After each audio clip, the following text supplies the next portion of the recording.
On va passer à la dernière communication avec Margot Gachignard, l'évaluation des apports nutritionnels avant et après l'Humacaftor et Ivacaftor chez l'enfant atteint de mucoviscidose.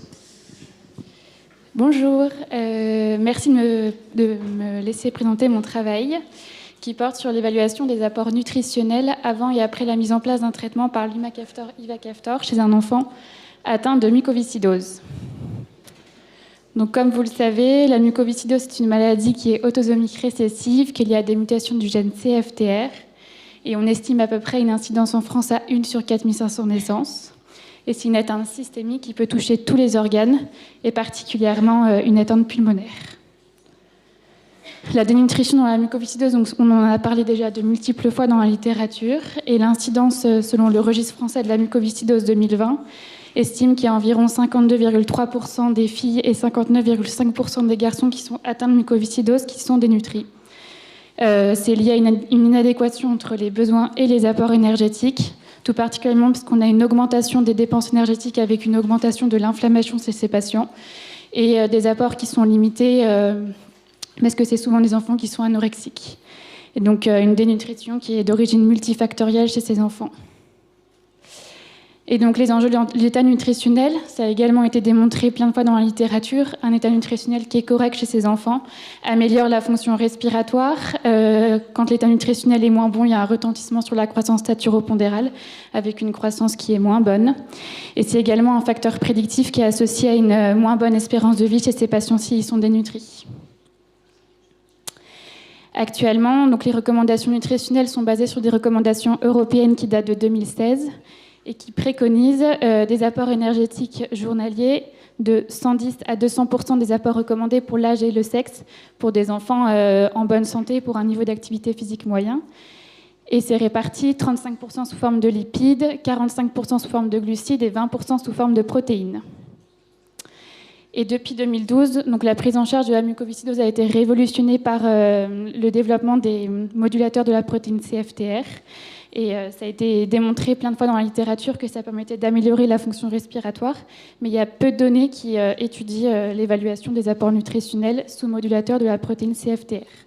D'où l'intérêt de notre travail. Où on a étudié l'évaluation des apports nutritionnels avant et après la mise en place d'un traitement par l'Humacaftor-Ivacaftor que vous connaissez peut-être sous le nom d'Orkambi dans la vie de tous les jours. Donc, c'était une étude unicentrique, prospective, qu'on a réalisée au CHU de Bordeaux avec des patients qui étaient extraits de la cohorte du CRCM pédiatrique de Bordeaux.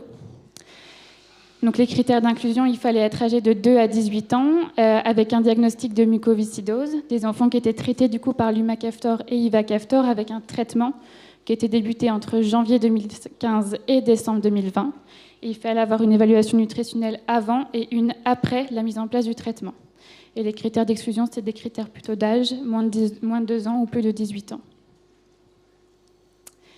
L'évaluation des apports, donc, c'était réalisé au domicile des parents, des enfants, avec les parents qui remplissaient un questionnaire nutritionnel sur 3 jours consécutifs, 2 jours de semaine et 1 jour de week-end. Et ensuite, les questionnaires étaient envoyés aux diététiciens du CRCM pour pouvoir les analyser selon la table de composition SICAL 2012 et analyser exactement la composition en macro et en micronutriments de l'alimentation de ces enfants.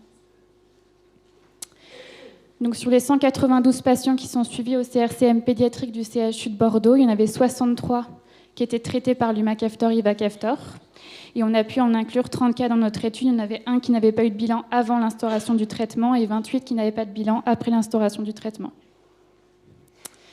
Quand on regarde un peu les caractéristiques de la population, donc on avait un sexe ratio qui était à peu près équilibré avec 53% de filles et 47% de garçons, un âge médian avant le traitement de 12,4 ans et de 13,2 ans. On n'a pas constaté d'amélioration significative de la fonction respiratoire chez nos patients, avec un VEMS qui n'était pas significativement augmenté. Et quand on regarde le poids, la taille et l'IMC, on n'avait également pas de modification significative du poids, de la taille et de l'IMC après la mise en place du traitement. Au niveau des apports énergétiques totaux, donc, on a pu constater qu'il y avait une tendance à la diminution, mais ce n'est pas significatif. Et par contre, les apports en glucides étaient significativement moindres après la mise en place du traitement. Et les apports lipidiques et protidiques, eux, n'étaient pas significativement modifiés par la mise en place du traitement. On a également regardé les différentes supplémentations vitaminiques, notamment en vitamine A, D, E, K, en zinc et en sélénium. Et on a pu constater qu'on avait une augmentation des taux sanguins en vitamine E et en sélénium, alors qu'on n'avait pas de modification significative des doses de sélénium et qu'on avait plutôt une baisse des apports en vitamine E au niveau des doses. Et on s'est posé la question si les enfants qui avaient un état nutritionnel moins bon à l'instauration du traitement, donc qui avaient un Z-score de l'IMC inférieur à 0, bénéficiaient plus du traitement. Et on a pu constater qu'on avait une amélioration significative du poids et de l'IMC chez ces enfants qui avaient un état nutritionnel qui était moins bon, alors que les apports énergétiques totaux étaient significativement diminués, ainsi que les apports glucidiques comme dans la population générale. Et par contre, les apports lipidiques et protidiques n'étaient pas significativement modifiés après l'instauration du traitement. Donc, dans notre étude, on ne retrouve pas d'amélioration significative des données anthropométriques et respiratoires, alors que c'est quand même des données qui ont été décrites de façon largement dans la littérature, probablement par un manque de puissance de notre cohorte. Et les apports glucidiques étaient significativement diminués, alors qu'on n'avait pas de modification significative des apports énergétiques totaux. Ils étaient sur une tendance plutôt décroissante, mais ce n'était pas significatif. On avait une augmentation des taux sanguins en vitamine E alors que les doses étaient significativement moindres et une augmentation des taux sanguins en sélénium alors que pour le coup il n'y avait pas de modification des doses.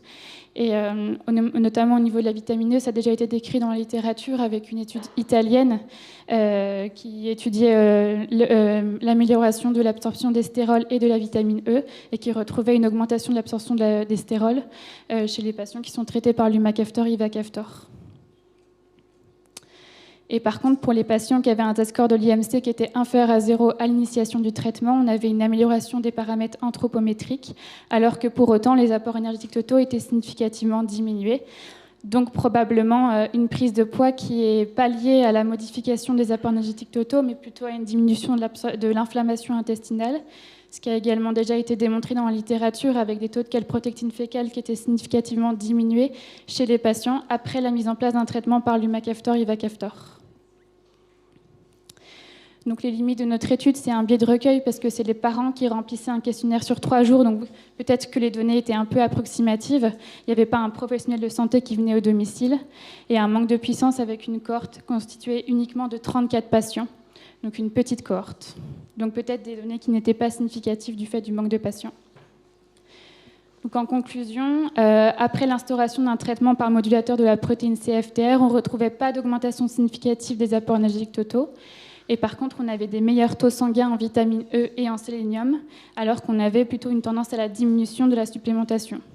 Et que les avantages nutritionnels semblent être plutôt dépendants de l'état nutritionnel de base, et qu'il y a de nombreux enjeux pour l'avenir, et notamment sur le risque cardiovasculaire à long terme, parce que ce qui a été démontré chez ces nouveaux modulateurs de la protéine CFTR, c'est qu'il y avait tendance plutôt à avoir une augmentation de la prise de poids importante, avec un risque d'obésité chez ces patients qui habituellement avaient un régime hyperlipidique, donc peut-être à l'avenir modifier les recommandations nutritionnelles chez ces patients. Voilà, merci.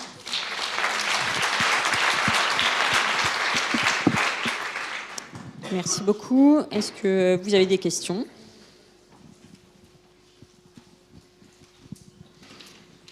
Une session pauvre en questions. Moi, j'avais l'impression quand même qu'il y avait certaines études où on montrait une amélioration de la prise alimentaire avec ces nouveaux traitements. Alors effectivement, c'est ce qu'on pensait nous à la base quand on a commencé le travail et quand on a reparlé avec les diététiciens du service, ils disaient que c'était vraiment dépendant des patients et des patients qui avaient l'impression de plus manger, mais quantitativement ils analysaient les apports, et les prises alimentaires, il n'y avait pas d'augmentation significative. Et peut-être que c'est qu'en fait ils ont l'impression de manger plus, mais comme ils vont mieux, ils ont une satiété qui est aussi plus précoce, ils n'ont pas forcément les apports qui sont augmentés. Parce qu'on les voit tellement moins à l'hôpital, ils sont tellement moins malades que c'est vrai qu'on a du mal à se dire qu'ils ne mangent pas plus. C'est ça. Merci beaucoup. Merci.